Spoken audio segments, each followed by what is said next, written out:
What's happening, everybody? Welcome back to another episode of San Diego Prep Insider. Christian Pedersen, Tommy Morris, Bodie DeSilva. Bodie's joining us on behalf, as he always does, of Scorebook Live, the official digital overlords that rule the high school universe with love and compassion, unlike the previous people that tried to rule it with an iron fist. Bodie, Tommy, we have to get to some of the week 7 biggest discussions, games, and whatnot to talk about after a weekend or a weekend where we saw the number of undefeated teams continue to get whittled down to fewer and fewer as we close in on, the final stretch. I believe everybody is now in league play or has one little something or other scheduled down that's like a weird scheduling type of thing as opposed to it. So really into the thick of it now. Any thoughts, game balls, reflections on the last week before we move on to the games coming up this week? Tommy, we'll start with you. Yeah, so last week, like you mentioned, there was a lot of teams having a bye week. It's a popular bye week, right? Because you get 5 games in, then you take one off, and then 5 more games. It's about as good as you can do it. There were some games on Friday and Saturday, and I think a couple Thursday. Here's some guys that performed well during those. I'm going to start with Escondido Charter, Nick Pedersen. 40 carries. Yes, I said that right. 40 carries, 289 yards, and 5 touchdowns. I've also got one for Cody Bigley from Grossmont, 6 catches, 193 yards, and 3 touchdowns. Split the ball here for a couple guys here. Colin Diego Calderon for West Hills, 240 rushing yards and 3 touchdowns combined. And then go to the Rock, Ashton St. Jean, 152 rushing yards, 3 touchdowns in their victory over Otay. So the Rock making their presence felt in 11-man football. Welcome to the Rock. Yeah. I don't know if that reference registers to any of our listeners or not, but I see Bodie smiling there. Bodie, A, I'm appreciating you picking up the reference. B, your game balls.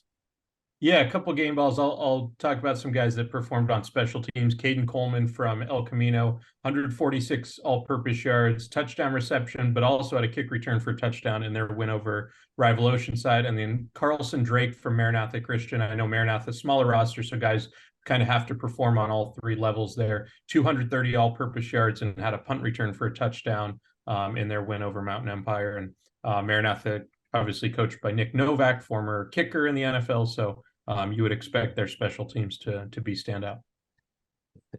I suppose so. Before we get into the games coming up this week, I know we didn't show prep for this exactly, but can I ask you guys at this point in the season, is there one team that takes your award for like biggest surprise, best surprise, however you kind of want to put it, just one team that's not where you thought they would be at this point in the year?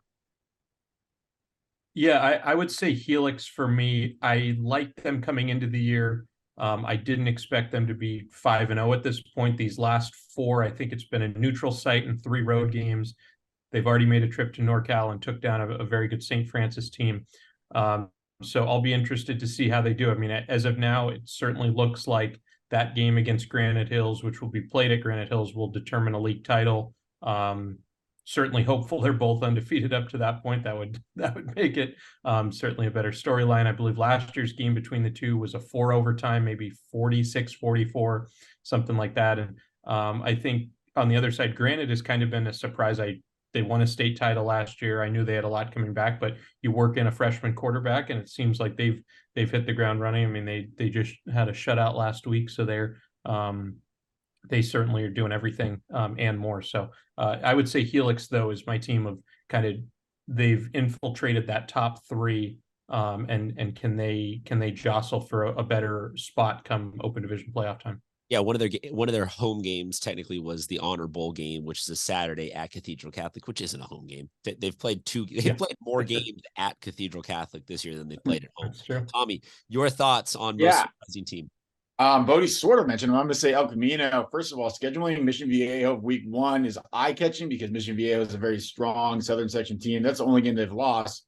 And, oh, by the way, no one else has scored more than 8 points against them. So this defense has been great, and offensively they're putting up numbers also. So I'd have to say El Camino, they're creeping up to be one of the top 5 teams in the county if they aren't already. And was a team. They always seem to go under the radar because they're always good. And they don't necessarily always have the big names, but they're always good. And this year, they've really kind of made their presence felt so far. I said it already earlier this week when I asked Raymond Brown the same question, but I'll say that my surprise of the year, again, I'll echo it on this show because I don't pretend like anybody ever actually consecutively watches all of our episodes. But to me, Claremont is so far the surprise of the season with their 3 wins this year. Bodie, you could probably do the stats and info on this relatively easy. Like, how many years prior did it take them to get 3 wins combined? It's been like they now total their previous 3 years worth of wins. If you look at the rest of Claremont's season, this could be a at or slightly above. This could be a 6-4 Claremont team, which with a new head coach and a little bit of a roster that has been kind of on the historical decline size and participation wise, I absolutely love seeing that. So yeah, not quite the 5-0 undefeated top of the county like you guys were discussing in some of yours, but Claremont to me been the big surprise. Let's talk about some of the upcoming games from week 7. This one, I think technically was supposed to be week 1. Yes. With Brawley and Scripps. Was this week 1 or week 2? This was the hurricane week. Yes. I think it's week 1. Yeah, it was week 1. Us rebuilding and recovering from the hurricane by finally getting to Brawley and Scripps. But hey, Brawley is undefeated. Scripps is looking like a really good team. This is a really quality game. Your thoughts, Tommy Morris? Yeah, well, Brawley's rushed for over 1,000 yards in 5 games. That's pretty good. That means they're averaging over 200 yards on the ground. It's tough to stop because once they get rolling on the ground, they start eating clock and you start to panic offensively when you finally get the ball back. And it causes a lot of frustration for not just the defensive coordinators, but the offensive coordinators because they don't get as many opportunities with the ball. Scripps is going to have to be strong in the middle. They've got Ryan Stedther and Hudson Wayner in the middle of those 2 linebackers, both very good players for Scripps defensively. I like Scripps in this one because I think they can match up size-wise. Brawley tends to do well when they can kind of muscle teams and bully them around. I don't view Scripps as a team that can be bullied, so I like the Falcons, but I think it's going to be a low-scoring game and about a 7-point game. I'm thinking 14-7, really, really low scoring. Also want to give a shout out to Scripps' special teams. I think they have the best special teams unit in the county. I'll say that on record. So I like the Falcons here. Going out there on a limb as a special teams coach, endorsing a special teams unit. I like it. Bodie DeSilva, your thoughts on Brawley and Scripps Ranch? Yeah, I'm going to go with Brawley here. Offensively, they've been super impressive this year. 3 of the last 4 games, they've scored exactly 47 points. The other game, they didn't. They came out to University City and scored 33. I don't think that they'll put up those quite numbers in this one because you're facing a Scripps team that's only given up 51 points all year. But I think it's something in the range of 24-17. Brawley here can come out and get the win. Going to our next game, Holtville and El Cajon Valley, pair of teams that are looking like if they come out of this one with a win, the winner of this one looks like they could potentially be guaranteed a home game in the playoffs. I'm curious your thoughts. We'll start with you, Bodie DeSilva. Yeah, I'm going to go with Holtville again here. Another one coming out west and picking up a big non-league win. I think Holtville, it's kind of been back and forth. They opened with a shutout win, then gave up 37 to Imperial the next week. They're coming off a win over Calexico. I think it'll be really close because I think this is one of the better matchups we have of the week in terms of almost identical. I'll go Holtville 21-20. We'll say an extra point's the difference here. Tommy Morris, your thoughts?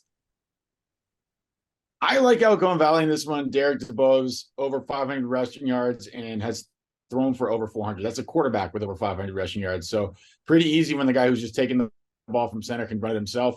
I like that. I like the simplicity. I think it's going to be a lower scoring one. I think 21-14 is an accurate type score for this kind of game, but I like the Braves. Right, moving on to our next game, we've got Poway at LCC. Not that I didn't know that Poway at LCC was happening, just was checking the notes. Want to make sure I get this in order for everybody.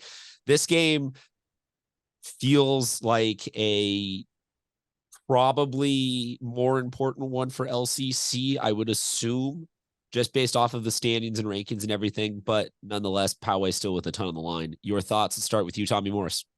Yeah, 2 teams that like to do this very differently. Poway prefer to grind it on the ground. LCC would like to go over the top and throw the ball. Poway, the combination of Jorgensen and Say, 472 rushing yards and 5 touchdowns combined so far this season. But LCC Quentin Roth has looked extremely good at quarterback. That's what happens when you have the best quarterback coach in the county, as far as I'm concerned, with Jose Mueller. But I and offensive coordinator as well. I like LCC in this one. I think they win by a few touchdowns. I think this ends up being somewhere around 35 to 21, somewhere in that range. Mavericks have looked very, very strong this year, and I think it continues.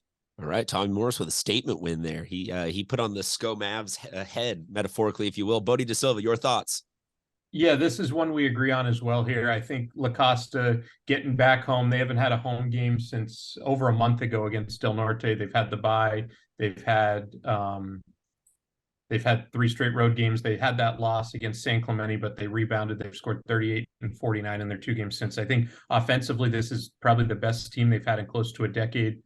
Tommy mentioned Quinn Roth. They've got options all over. Andrew Mays at running back. They've got Bubba Garcia, the transfer in out at receiver, who's made a big impact for them. So I'm going to go 30-17 La Costa. I think their offense is really big here. And as you said, I think it's a huge game because can they be the main challenger to Carlsbad? Is it Mission Hills? Is it El Camino? Which one of them is going to step up? Absolutely interested to watch all of that. Like we said, it's in league now, so it's all starting to play out. Mission Hills is taking on Carlsbad this week.